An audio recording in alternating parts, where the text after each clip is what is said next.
जब माँ पिता नहीं रहते ना, सब लोग तुम्हारा साथ छोड़ देते हैं, लेकिन जब सब साथ छोड़ दें और तुम निराश हो करके, बर्बाद हो करके जब घर आते हो, तो माँ क्या कहती है? बस बेटा, तनक से में ही तू परेशान हो गया, अभी तो तुझे बहुत कुछ करना है। और माँ के पास में ना जा करके सब कुछ खोने के बाद दूसरे व्यक्ति के पास में चले जाओ।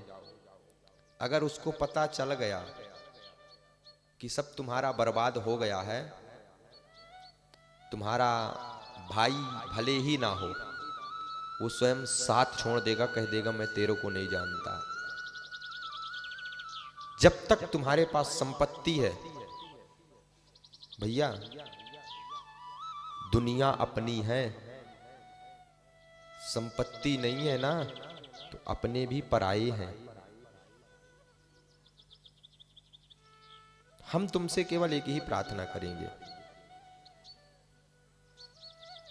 सब कुछ तुम छोड़ो, त्यागो, मां पिता की आस्था मत तोड़ो। तुम राम आस्था है, कोई नारा नहीं है। राम गंगा जल है, अंगारा नहीं है। हमारी बातें तुमको भले ही बुरी लगती होंगी, क्योंकि हम बोलते ही ऐसे हैं,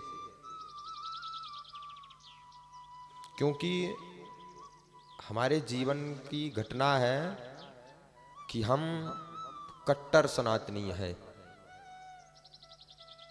हम अगर बैठ जाएं और कोई अगर सनातन के खिलाफ बोल देगा ना, ये समझो या तो वो रहेगा या तो हम रहेंगे, क्योंकि हम बड़े भाग्यशाली हैं जो हमको सनातन जैसे धर्म मिला।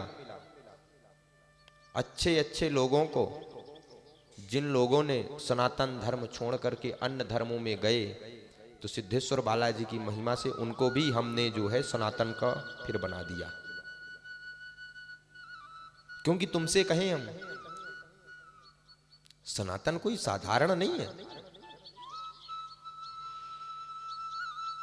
सनातन क्या चीज है तुम क्या जानो? माता पिता क्या है तुम क्या जानो? माता पिता तो उनसे पूछो जिसके बचपन में ही माई बाप गुजर गए हैं, उससे पूछो कि माँ का प्यार वो कभी नहीं बता पाएगा।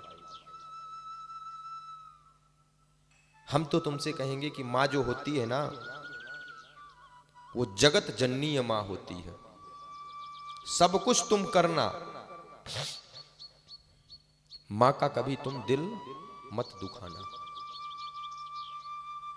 माँ का दिल दुखाओगे, हनुमान जी की तुम 108 हनुमान चालीसा पढ़ लो, शंकर जी को केदारनाथ में तुम जल चढ़ाया हो, नहीं फल मिलने वाला।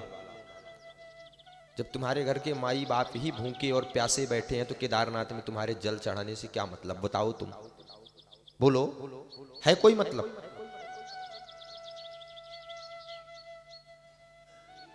केदारनाथ में तुम जल चढ़ा रहे, क्या मतलब?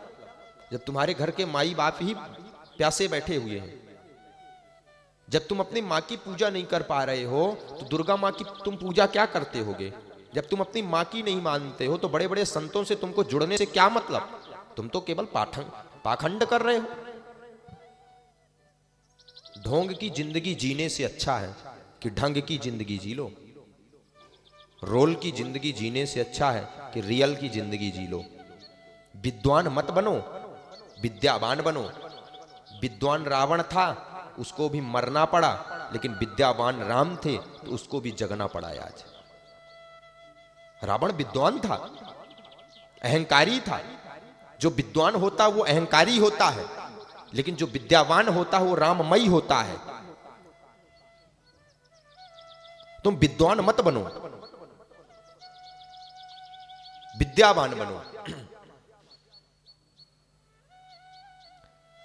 विद्यावान गुनी अति चातुर, आराम काज करिबे को आतुर। विद्या